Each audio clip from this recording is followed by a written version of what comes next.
হযরত আব্দুর রহমান ইবনে Yazid রাহমাতুল্লাহ বলেন, হযরত আব্দুল্লাহ রাদিয়াল্লাহু আনহুর সম্মুখে কিছু লোক রাসূলুল্লাহ সাল্লাল্লাহু আলাইহি সাল্লামের সাহাবা ও তাহাদের ঈমানের আলোচনা উত্থাপন করিল। রাসূলুল্লাহ সাল্লাল্লাহু আলাইহি সাল্লামের সাহাবা ও তাহাদের ঈমানের আলোচনা উত্থাপন করিল। এই পরিপ্রেক্ষিতে হযরত আব্দুল্লাহ রাদিয়াল্লাহু আনহু বলিলেন, রাসূলুল্লাহ সাল্লাল্লাহু আলাইহি সাল্লামকে যাহারা দেখিয়াছিলেন তাহাদের সামনে তাহার সত্যতা একেবারে সুস্পষ্ট ও পরিষ্কার ছিল। সেই সত্তার কসম যিনি ছাড়া আর কোনো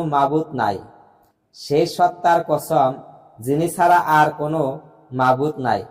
সবচেয়ে উত্তম ঈমান ওই ব্যক্তির যে না দেখিয়া ঈমান আনিয়াছে। অতঃপর ইহার প্রমাণ হিসাবে তিনি এই আয়াত পড়লেন, যার অর্থ আলিফ লাম মিম। এই কিতাব, ইহাতে কোনো সন্দেহ নাই, মুত্তাকিনের জন্য হেদায়েত স্বরূপ, যাহারা গায়বের প্রতি ঈমান রাখে।